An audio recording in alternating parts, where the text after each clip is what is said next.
¿Qué Pues tal? estamos en directo en Mercado Abierto, en Capital Radio. Son las 6 en punto de la tarde, las 5 si nos escuchan desde las Islas Canarias, y eso supone que arranca nuestro consultorio de bolsa. Vamos a estar en la siguiente media hora respondiendo a sus dudas sobre bolsa e inversión con Franco Machiavelli, analista de mercados. Franco, ¿qué tal? Muy buenas tardes. ¿Qué tal? ¿Cómo estamos, Lucía? Encantado de estar nuevamente aquí con vosotros. ¿Cómo estás, Franco? Estamos ya a las puertas del verano. ¿Ya tienes planeadas las vacaciones? No, la verdad, porque no sé cuándo fue la última vez que tuve vacaciones en general, pero Vaya, voy a intentarlo. Me he prometido a mí mismo que a lo mejor este verano lo intento, venga. pero no tengo nada preparado, honestamente, Hay Lucía. Seguir que trabajando. Las improvisadas así a última hora también suelen ser bastante chulas, ¿eh? Oye, y este Porque- finde, no sé si tú estás en Madrid, pero si estás en Madrid este finde has tenido que cambiar de planes por la visita del Papa, porque yo te digo que sí, que voy a hacer solo planes por mi barrio, no me quiero mover por el centro. Sí, está todo bastante saturado. De hecho, tenía a mí, como me gustan mucho las MMAs y el boxeo y demás, había un evento que casi siempre suelo ir, que es WoW, en general, Ujú. Way of the Warrior. Pero nada, lo veré desde casa y ya está. Yo no me voy a complicar porque está la cosa para o estar en casa o estar en el barrio. Así que bueno, un plan Efectivamente. sencillito. Sí, No sí. hay que complicarse, hace muy buen tiempo, eso sí, para estar en una terracita cerca de casa. Bueno, Sí. Franco, pues vamos a meternos en materia. Hace buen tiempo también en los mercados para estar en una terracita y mirando a los índices. ¿Por dónde Eso es. empezamos? Bueno, por lo raro, bueno, no raro, tampoco es tan raro. Hemos visto un dato de nóminas agrícolas muy sorpresivo, eso sí, de eso no cabe mucha duda.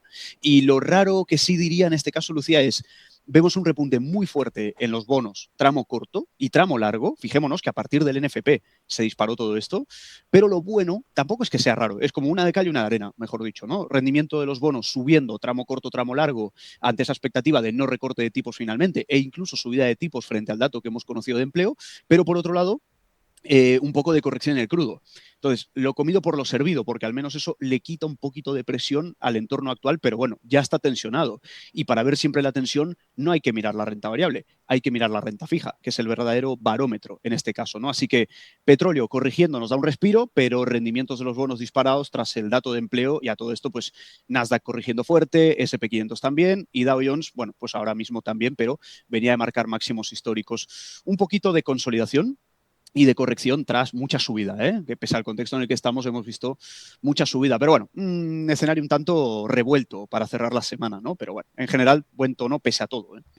Perfecto, pues vamos a empezar recordando a nuestros oyentes las formas que tienen para hacerte llegar esas dudas de bolsa e inversión. Nos pueden escribir un correo a oyentes@capitalradio.es, nos pueden llamar al 91 283 33 33, nota de voz a través de WhatsApp al 687 050600, y estamos ya en YouTube, en nuestro canal en directo, y en ese chat nos pueden plantear esas dudas sobre bolsa e inversión. Vamos a empezar, si te parece, Franco, por Microsoft. ¿Qué aspecto está mostrando la compañía? ¿Cuáles son los últimos movimientos que ha hecho y qué nos dice su gráfico de lo que podría hacer en el corto plazo? Pues fíjate qué curioso, Lucía, porque Microsoft la comenté, si no recuerdo mal, este martes con Laura en Ujú. el consultorio de la mañana y ahora hemos visto ligeras correcciones, lo cual hasta nos beneficia, ¿no? Vamos a ver, Microsoft ha aguantado muy bien ese nivel de los $360 por acción, que fue un soporte clave, sobre todo tras toda esa corrección que estuvimos viendo, que si no me equivoco, sí, en torno al 35% desde máximos. Microsoft ha tenido una contracción de múltiplos muy interesante, derivado de toda esta parte del revuelo que ha habido con la IA y se ha llevado por delante muchas, y Microsoft la ha castigado en exceso, siendo que es una de las principales promotoras de la disrupción de la IA. O sea, imaginémonos, ¿no? Que a veces pues castiga irracionalmente el mercado. ¿Cómo estamos ahora? Bueno, pues tras haber respetado ese soporte clave de 360, no solamente eso, sino que además, y esto es bastante importante, toda esa pauta correctiva de máximos y mínimos decrecientes en forma de tendencia llegó a su fin y ahora lo que estamos viendo es máximos y mínimos crecientes, incluyendo esta última pata correctiva. Entonces estaríamos vigilando por mencionar en este caso niveles clave, pues un poco este canal más bien cortoplacista en el cual nos encontramos ahora. Vemos apoyos también de media móvil, o sea que bueno, sí que es cierto que vemos mucho risk-off hoy en el mercado. Todo lo que es un poco beta agresiva y demás, pues está corrigiendo, pero siempre y cuando no rompamos este nivel y consolidemos, pues está bien. Estamos hablando del nivel de 4.20. Caso contrario, nuevamente, en este caso, la referencia volverá a ser 360. Sí que es un canal alcista, poquito débil, porque son canales un poquito que no son tan de largo plazo.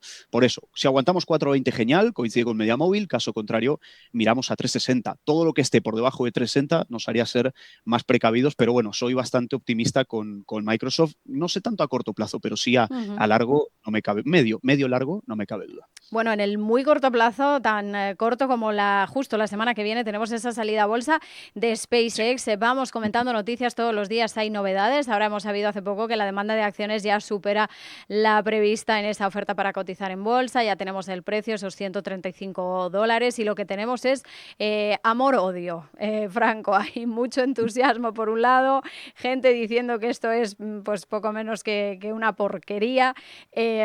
¿Cómo lo ves tú? Bueno, lo veo honestamente en términos de valoración. Claro, es que por lo general solemos valorar por beneficio, mínimamente, ¿no? Ujú. Como SpaceX ni siquiera es rentable, porque la única pata rentable es Starlink, y lo hacemos digamos, en el conjunto, es decir, consolidado, en la parte consolidada de negocio, se está valorando a unas 110 veces ventas. Decimos ventas, que son los revenues, porque no se puede valorar por beneficio, porque el beneficio operativo es negativo.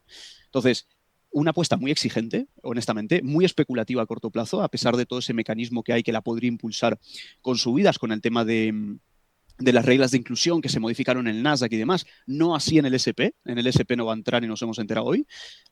Creo que es bastante exigente, Sí. bastante especulativa a corto plazo, pero todo lo que se centra en una acción como esta está basado en expectativas, porque ya estamos viendo que no es rentable. Así que bueno, creo que puede que no sea mala a futuro, pero me esperaría que termine el periodo de lock-up y eso será en diciembre. Todo lo que esté ahí un poco en el medio, pues a lo mejor es un poquito más moneda al aire. Pero a partir de diciembre, yo en lo personal, la miraré con un poquito más. Pero de momento no estaré dentro del IPO de Ujú. SpaceX, al menos. De momento cautela, ¿no? No lanzarse ahí a las modas como locos. Bueno, Ujú. pues nos preguntan por semiconductores, seguimos en tecnológicas y nos dice un oyente si ya es momento de salir de forma definitiva de los semiconductores. ¿Cómo lo ves tú, Franco? Bueno, no creo. Lo que pasa es que, a ver, es dependiendo mucho el posicionamiento el cual tengamos. Quiero Ujú, decir, semiconductores, índice semiconductores, que es el que estamos viendo justamente ahora mismo en pantalla, ujú. claro, viene estando muy vertical. Entonces, claro, aquí, digamos, la cuestión suele ser en qué punto he entrado yo, porque no hay nada más relativo que salirme. ¿Salirme desde dónde? Esa sería la palabra, ¿no? Porque si yo he conseguido entrar, tampoco vamos aquí a plantar una utopía desde el punto más bajo, pero a lo mejor, no sé, podríamos llegar a decir, a ver, más o menos tras, yo qué sé, tras la salida de esta consolidación, estamos hablando principios de abril, es algo realista, ¿no? Es decir, viene bien, consolida, rompe al alza esa consolidación y yo entro. Bueno, pues en términos relativos estamos relativamente bien, 370 y pico, estamos en 500 y pico. Bien, ¿qué ocurre? Que al final, como siempre, y esto es algo, como lo diría, importante que aplica todo lo que sube vertical es complicado que se sostenga a largo plazo. ¿Qué ocurre con semiconductores? Que la narrativa secular que hay en el mercado valida a que pueda continuar. Entonces, como yo realmente nunca sé cuándo va a terminar una tendencia, aunque yo pueda estar viendo drivers por muchos lados, honestamente, Lucía, hasta que no me rompa como mínimo todo este grado de verticalidad, no la descartaría. Sí que es cierto que desde el punto más alto hemos corregido más o menos un 10%. Pero siempre y cuando mantengamos esta tendencia, sí que viene excedida, por supuesto, pero mientras no rompa todo un nivel clave, que es una triple confluencia de suelos, estamos hablando suelo diagonal, suelo horizontal, suelo de media móvil, y esto es gráfico de una hora. Si no rompemos niveles de 545, pues a priori podríamos seguir siendo alcistas con cautela. Ahora bien, si rompemos este nivel, pues sí, cierres parciales, gestión del posicionamiento y demás, pero vamos, yo creo que la narrativa de semiconductores sigue intacta pese a estas correcciones que hemos estado viviendo. Pero bueno, Ujú. más que nada la verticalidad de los momentums, yo en lo personal los gestiono de esta manera, que puede sonar muy simple, pero a veces lo más simple es lo más eficaz, ¿no? Y bueno, y revisar valoraciones, el lado de fundamental, la narrativa y demás, pero al fin y al cabo es el técnico el que manda. Así que bueno, 545 si aguantamos, pues de momento a priori todo bien. Perfecto, pues eso en cuanto a semiconductores. Nos preguntan ahora por Figma, también a través de nuestro canal de YouTube. Es un valor que ha salido bastante en las últimas sesiones. Nos dice un oyente, entré en 25.14, parecía que iba a repuntar, pero está bajando bastante. No sé si esperar tranquilamente a que reaccione o no. Bueno, pues ¿qué hacer con Figma, Franco? La tiene con Bueno, pérdidas. sí, a ver, estos son casos, ¿cómo lo diría? no sé, o sea, cuando vemos valores que al final están o sea, démonos cuenta, ¿no? Si no me equivoco, de máximos a mínimos, hablamos de una pérdida de capitalización bursátil de alrededor de casi el 90%. Claro, cuando un valor al final estructuralmente no es alcista, sino que es todo lo contrario, bajista, yo entiendo igualmente el comentario del oyente, 25, 14 si no me equivoco, claro, si Sí. nos damos cuenta, claro, ¿cómo lo veríamos? Pues como una rotura, como una finalización de toda esa pauta bajista y decimos, bueno, por el aspecto técnico, pues a lo mejor estamos saliendo de toda esta tendencia bajista, pero cuando yo me encuentro ante algo así, Lucía, yo tengo que mirar el fundamental, porque el técnico honestamente está muy claro que es bajista. Entonces yo mi tesis no la puedo apoyar sobre una simple rotura de una tendencia que es bajista desde sus inicios. ¿Me explico? Entonces, si yo combino una tesis fundamental fuerte, un cambio de modelo de negocio, un aumento de ventajas competitivas, incremento en el beneficio operativo, yo qué sé, miles de historias, y luego me voy al técnico, ahí está bien. No obstante, por darle una serie de niveles al oyente y que lo tengan claro, a ver, sí que es cierto que estamos en un microcanal alcista, que es un poco el que se ha encargado de romper, digamos, toda esa pauta. Sí, toda esa pauta bajista que traíamos, si aguantamos un poco esta microdinámica, porque es pequeñito el movimiento, pues todo bien, estarían, bueno, todo bien, que se entienda, seguiríamos siendo relativamente optimistas para ver si vemos más subidas. Vigilaría a nivel de 22, 21, 20 incluso, sí, 20 incluso, de no perder estos niveles. Analistas técnicos tradicionales nos podrían llegar a estar hablando del famoso hombro, cabeza, hombro invertido, ¿no? Entonces, claro, cuando miramos todo esto, pues no sé, eventuales roturas de esas famosas necklines y demás, estaríamos hablando de que seríamos mucho más optimistas si rompemos 31. Dicho de otra forma, por sintetizar, no perder nivel de 2021 y romper 31. Y a partir de ahí, bueno, por el lado técnico mínimamente, quizá podríamos llegar a ser un pelín más optimistas, pero vuelvo y repito, cuando un valor estructuralmente no es alcista, sino todo lo contrario, la tesis se debe apoyar en un criterio fundamental acompañado del criterio técnico. Pero bueno, de momento nos quedaríamos un poquito con estos niveles. 31 a poder ser si lo rompemos genial, pero no perder a corto plazo pues 20-21. Perfecto, pues eso para Figma. Tenemos otra siguiente duda de la bolsa española que mira, casi Franco, la voy a responder yo. TSK, ¿es pronto para analizar? Pues sí, porque no lleva en bolsa ni un mes. Pero Es verdad. la planteo para que Franco nos dé una opinión un poquito más profesional para nuestro oyente TSK y sobre todo también que nos cuentes un poco por qué tan pronto para analizar un valor que no lleva Claro. ni un mes en bolsa. Claro, complicado, sobre todo en la parte de análisis técnico, que nos movemos mucho con datos del pasado, ¿no? Que muchos por eso lo tildan de, ¿cómo se le suele decir? El horóscopo e historias de estas, y al final, pues también es un poquito de estadística y de psicología. Yo recuerdo el episodio que grabamos con Laura en Capital de Me Renta, y hablábamos de que al final el técnico lo que hace es reflejar las emociones humanas en un gráfico, y las emociones humanas tienden a repetirse. Entonces tiene un poquito de sentido estadístico y de esperanza matemática detrás, ¿no? Pero bueno, más allá de eso, como bien comentabas tú, Lucía, no hay muchos datos, honestamente, para analizar.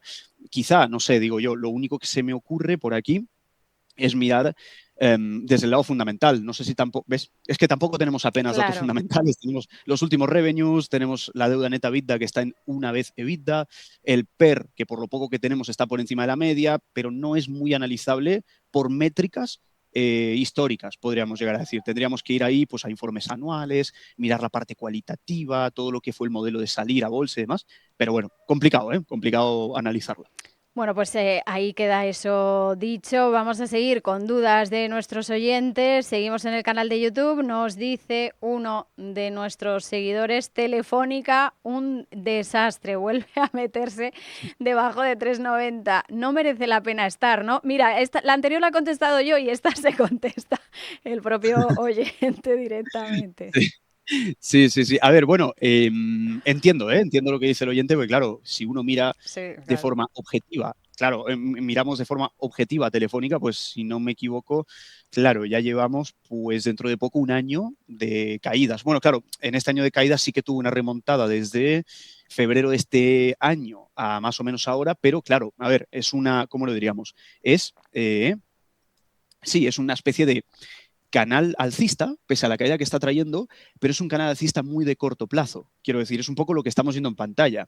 Gráfico de 4 horas, si aguantamos 3,8 muy bien, coincide media móvil. Digamos que entiendo lo que dice el oyente, pero tendríamos una prueba, un testeo, un pequeñito examen a corto plazo en Telefónica que es ahora, ¿vale? Es decir, porque, como he dicho antes, ¿no? O sea, más o menos, no, incluso desde principios de este año. Claro, si lo miramos en términos year to date, más o menos, está en positivo. Ojo, Telefónica está positiva desde inicios de año. Lo que pasa es que, claro, si yo solo miro el último tramo, pues por supuesto, viene cayendo. Y si miro desde atrás, pues también viene cayendo. Entonces, por sintetizar e ir al grano, estamos en canal alcista de corto plazo, pero todo esto, y aquí es donde viene, digamos, lo importante, Lucía, debe responder bien al canal un poquito más de medio plazo tras los apoyos que estuvimos viendo en la directriz que estamos comentando. Quiero decir, si va todo relativamente bien, podríamos ver a lo mejor una subida hasta el 4,6, que era el nivel previo, ¿vale? Entonces, para ser optimistas a corto y a medio, tenemos que aguantar 3,8, que 3,8 además es una confluencia de soportes y es ese canal alcista de corto plazo que estamos comentando. Y por añadir un breve matiz más, como catalizador técnico más cortoplacista, podríamos llegar a decir, vigilar ese propio canal bajista de muy corto plazo, que es este de aquí. Es decir, digamos, combinamos el apoyo de 3,8 y le pediríamos una rotura de 3,9. Repito, si se apoya bien en 3,8 y rompe 3,9, significa que la pauta correctiva de muy corto plazo ha llegado a su fin y a partir de ahí volveríamos a proyectar más subidas. Pero siendo muy optimistas nos iríamos al 4,6 como mucho, al menos de momento. Pero bueno, entiendo la frustración del oyente pese a todo. Pues eso para Telefónica, seguía yo mirando nuestro canal de YouTube y también le contestaba otro oyente y le decía, Telefónica es un desastre, se mire cuando se mire. Bueno, el análisis de Franco bastante más profesional, pero hay que decir que tenemos oyentes bastante majos y yo me río mucho, lo reconozco, con nuestro canal de YouTube. Vamos ahora a escuchar un audio de WhatsApp. Siguiente consulta que tenemos. Sí, hola, buenas tardes. Me llamo Xavier y soy de Barcelona. Mi pregunta es, tengo acciones de Viscofan a 61 euros, a ver cómo la ven con el tema este, ahora que van a pagar el dividendo, si vale la pena cobrarlo en efectivo o canjear las acciones, por ejemplo. A ver si me lo pueden explicar un poco. Bueno, muchas gracias. Adiós. Pues gracias a Xavier desde Barcelona por su consulta. El tema del dividendo, Franco, siempre estamos ahí también a vueltas con ese asunto, ¿verdad? Sí, yo creo que la sociedad, bueno, no la sociedad, pero bueno, el grupo, digamos, las personas en general que nos dedicamos a los mercados, hay dos grupos. La gente antidividendo, que son súper críticos con el dividendo, y otros que son muy defensores. Y yo creo que es neutral, no tiene nada de malo los dividendos. No sé por qué hay tanta crítica. Mucha gente dice, es que el dividendo se descuenta de la cotización y además tienes que pagar impuestos. Bueno, ¿y qué pasa? Quiero decir, si mi perfil es ese y yo busco una renta periódica, ¿dónde está lo malo? ¿No? O sea, digamos, ahí se abre un melón que es digno digamos, de estudio de análisis. El oyente nos comentaba 61. Sí. 61, si no me equivoco yo, estamos hablando del techo histórico de Viscofan, que no lo viene haciendo muy mal. Si miramos gráfico semanal, todo el canal alcista de momento se mantiene relativamente bien, eso está perfecto. Probablemente un poquito de guerra, un poquito de batalla aquí en 61. El canjeo por acciones, pues al final lo que tendría es añadir, digamos, aquí lo importante es valorar. Si yo quiero esa rentabilidad periódica o si prefiero simplemente por la vía de la acumulación la vía de acumulación y revalorización dentro del valor. ¿Qué riesgo tiene eso? Riesgo entre comillas, pues que fluctúa a la baja. Que fluctúa a la baja porque estamos en un techo, ¿me explico? Entonces, canjeo por acciones y demás y luego eventualmente nos imaginamos que corrige. Pues bueno, esa variación que tendríamos, pese a esa plusvalía de añadir más acciones, pues tenemos una minusvalía en ese caso, ¿no? Estando en 61 y al final, pues esto es bastante personal, ¿no, Lucía? Depende mucho del perfil. Si prefiere el dividendo o no, es que es una cuestión que tiene que decidir él, pero en la parte técnica estamos en un techo importante. A no ser que la compañía tenga un muy buen catalizador de corto plazo que la consiga romper, puede que veamos un poquito más de fuego cruzado en esta área. ¿Qué ocurre si vemos un fuego cruzado y eventualmente vemos caídas? Pues que siempre y cuando no perdamos el nivel de 50, que es todo el apoyo que viene trayendo la tendencia desde hace 10 años, 10 años de pura tendencia alcista, no... Esto es importante, pura tendencia alcista, pero no súper vertical. Me explico. Tendencia alcista es lo que vemos en pantalla, pero ha tenido episodios largos, ojo, de corrección, largos de consolidación, largos de corrección de nuevo, ¿vale? O sea, dentro de esa foto bonita de 10 años tendencia alcista, hay momentos en los cuales tocan correcciones. Y si estamos ahora cerca del techo, Pues a eso me quiero referir. Quizá nos enfrentamos a un episodio un poquito más incierto. Quizá en este caso el cobro del dividendo pues le pueda llegar a beneficiar un poquito más. Pero bueno, en definitiva, vigilar zona de 61 y no perder zona de 50, que está bastante lejos, pero bueno, realmente no cambia el aspecto técnico pese a todo, ¿no? Genial, pues eso para Viscofan. Volvemos a nuestro canal de YouTube, donde nos preguntan por dos valores españoles como Indra y Acerinox, en concreto si puede ser buen momento para entrar ahora mismo. Indra y o Acerinox, Franco. Vale, ok.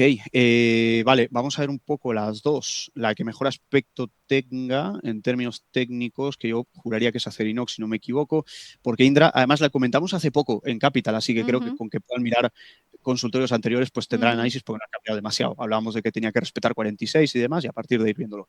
A ver, cuando miramos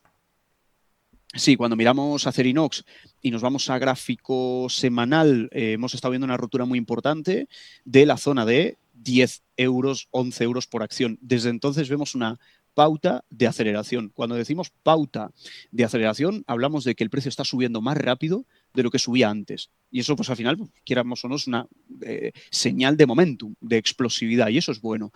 Es bueno hasta que extendemos tanto la subida que se transforma en una sobrecompra y ahí a lo mejor pues eventualmente tenemos el riesgo de una pequeña corrección. Esa pequeña corrección tampoco cambia la tendencia, simplemente que hay que afinar un poco más, digamos, el timing.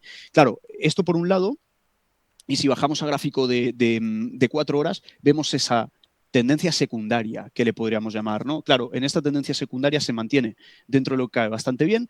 Digo dentro de lo que cae bastante bien, me explico, pues porque sigue marcando máximos y mínimos crecientes. No es que esté en una tendencia muy cortoplacista y está lateralizando. ¿Me explico? Eso ya sería una señal, decir, ostras, cuidado, ¿no? Aceleración, sobrecompra y lateralizo. Ostras, cuidado. Pues no es el caso, ¿vale? O sea, seguimos marcando máximos más altos que los anteriores. Esto nos haría vigilar, pues, el suelo de esa tendencia más vertical. Estamos hablando del suelo de 15 euros por acción.